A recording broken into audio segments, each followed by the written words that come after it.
Hello hi नमस्कार। मैं आपका सूरज सर स्वागत करता हूं आज की सेशन में। और आज का हमारा टॉपिक है कि एनआईएस बोर्ड से कैसे आप एनडीए या पायलट के लिए न्यू मार्कशीट ले सकते हैं, ये कहां और कैसे बनेगा, ये कंप्लीट इंफॉर्मेशन आज के इस वीडियो में देने वाले हैं। अगर आपने अभी तक हमारे चैनल को सब्सक्राइब नहीं किया है तो चैनल को सब्सक्राइब करके वेल नोटिफाई करें। अगर आप चाहते हैं कि एनआईएस की प्रॉपर जानकारी आपके पास आती रहे, आप एक सही इन्वायरमेंट में रहें, तो आप हमारे फ्री टेलीग्राम ग्रुप और चैनल को या व्हाट्सएप चैनल में ज्वाइन कर सकते हैं, जो डिस्क्रिप्शन में लिंक दिया है। और तीसरा, यहाँ और अच्छे प्रिपरेशन के लिए और अच्छे कंटेंट और स्टडी के लिए हमारे ऐप को भी डाउनलोड कर सकते हैं। सबसे पहले हम जानते हैं कि क्या कंडीशन है ना, क्या क्या कंडीशन है जिससे कि आप एनडीए या पायलट के लिए एलिजिबल हो पाते हैं। सबसे पहला कंडीशन तो ये होता है कि भाई आप जो है ना, इंडिया के किसी भी बोर्ड से 12th क्वालिफाई होना चाहिए। अब आपके क्वालिफिकेशन में 2 सब्जेक्ट होना बहुत ही जरूरी है। उस क्वालिफिकेशन में आपका 60% भी रहना जरूरी है। अगर आप 12th में आते हो आपका 60% होना चाहिए। और तो और मैं आपको बता दूं कि जो 2 सब्जेक्ट मैं आपको बोल रहा हूं वो 2 सब्जेक्ट है मैथ और फिजिक्स। यानी फिजिक्स और मैथ ऐसे 2 सब्जेक्ट हैं, जैसे आप आर्ट्स के बैकग्राउंड से आते हैं, आप कॉमर्स के बैकग्राउंड से आते हैं, या फिर आप किसी और बैकग्राउंड से आते हैं जहां आपके पास मैथ और फिजिक्स नहीं था। तो ऐसे सिचुएशन में आप एनआईओएस से 2 सब्जेक्ट का एग्जाम दे सकते हैं। अब आपको देखना है कि वो पब्लिक एग्जाम देना है या फिर ऑन डिमांड एग्जाम देना है, वो आप मेरे फ्री काउंसलिंग दिए गए व्हाट्सएप नंबर से कर सकते हैं।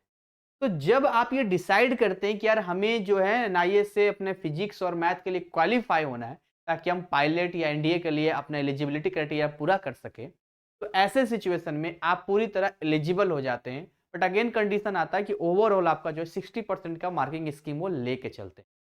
आपकी जो एज होनी चाहिए वो, जहां तक मैंने गूगल से सर्च किया है, आपका 16.5 साल से लेकर 19.5 साल के बीच का एज होना चाहिए। इस एज में आप अप्लाई कर सकते हैं। तो इतनी सारी चीजें मैंने आपको बताई कि भाई ऐसे ऐसे कर सकते हैं। अब मैं आपको 2-3 ऐसी बातें बताऊंगा जिसके बाद आप कहेंगे कि सर ये पक्का है, आप सही बोल रहे हैं। जैसे मेरा एक स्टूडेंट रहा, उसका नाम यश है, तो वो मेरे बैच में रहा। तो अब बहुत सारे स्टूडेंट पढ़ते हैं भाई, तो उसमें ऐसे तो बहुत सारे स्टूडेंट आते हैं जो कहते हैं पायलट के लिए हैं या नेवी के लिए या एनडीए के लिए तैयारी करना चाहते हैं। तो अब उसमें जब उसने आया मेरे बैच में पढ़ा, उसने शायद ऑन डिमांड एग्जाम दिया था, उसका रिजल्ट भी आ गया, सब हो गया। तो एक दिन उसका फोन आया और वो कहता है कि सर वो जय हिंद सर। मैंने कहा जय हिंद। तो वो कहता है कि मैं यस बोल रहा हूँ। मैंने बोला हाँ यस बोल रहे हो, मतलब मैं याद नहीं मुझे। तो बोला सर आपको याद नहीं, मैं आपको बताता हूँ, मेरा सिलेक्शन हो गया। बोला कहाँ, नेवी में सिलेक्शन हो गया। तो बहुत अच्छी बात है। तो मैंने उसे बोला था कि 2-3 मिनट का वीडियो बनाना ताकि बाकी बच्चे भी मोटिवेट हो पाए। तो उसने कहा सर ऐसा है ना कि नाम और रैंक ना रिवील नहीं कर सकते। क्या ठीक है भाई, हमारे डिफेंस की अगर ऐसी बात है तो हम पूरा कोऑपरेट करेंगे, ये थोड़ी अपने प्रमोशन के चक्कर में किसी को कुछ भी कर देंगे।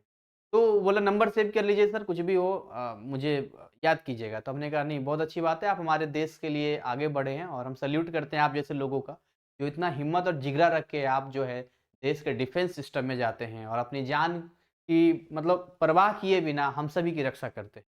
तो ऐसे तो एक हो गया, ऐसे बहुत सारे। एक लड़की भी थी शायद, वो पायलट के लिए थी, वो पायलट में उसका सिलेक्शन हो गया। अब वो भी कहीं न कहीं जहाज हैंडल कर ही रही होगी, उड़ा रही होगी।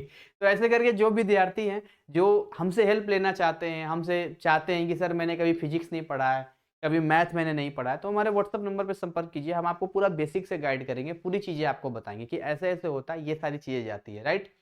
तो ओवरऑल आपने आज के इस वीडियो में हमने ये देखा कि अगर आप एनडीए पायलट वगैरह में जाना चाहते हैं, तो आपका सबसे पहला कंडीशन क्या होना चाहिए। तो पहला कंडीशन ये होना चाहिए, अपने आप को देखिए कि आप किस बैकग्राउंड से हैं। आपके पास फिजिक्स और मैथ है तो दे दीजिए। अगर इन केस आपके पास फिजिक्स और मैथ है किसी और बोर्ड में, लेकिन ऐसा है जी कि वहां 60% क्राइटेरिया नहीं पूरा हो रहा है, तो आप फिर भी एनआईएस में 2 सब्जेक्ट का एज ए इंप्रूवमेंट एग्जाम दे सकते हैं। जी हाँ, ताकि आपका 60% का 2 सब्जेक्ट या 3 सब्जेक्ट जो भी देना चाहते हैं, ताकि आपका 60% का एक एलिजिबिलिटी क्राइटेरिया पूरा हो सके। तो एनआईएस बोर्ड काफी ज्यादा हेल्प करता है उन सभी विद्यार्थियों के लिए जो कि एनडीए या पायलट में सिलेक्शन लेना चाहते हैं। आप सोचिए ना, अगर कोई और बोर्ड होगा तो कोई और बोर्ड मौका ही नहीं देता है। अब आप आर्ट्स से पढ़ लिए, सीबीएसई से कॉमर्स पढ़ लिया, अब दोबारा सीबीएसई से जाएंगे, खाली 2 सब्जेक्ट एग्जाम देना है, तो वहां पर दरवाजा बंद हो गया, आप वहां नहीं दे सकते।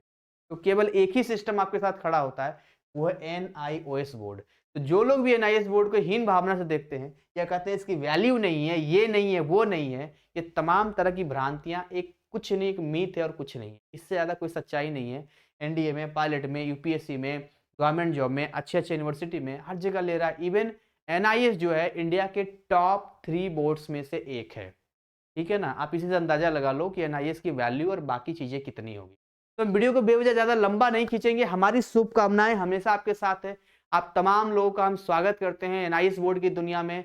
आपकी प्रिपरेशन से लेके रजिस्ट्रेशन से लेके आपके हर वो समस्या, अपनी समस्या समझ के सॉल्व करते हैं, ताकि आपका समय बचे, आपका कॉन्फिडेंस बना रहे, आप डिस्टर्ब ना हो और आप अपने लक्ष्य से विचलित ना हो।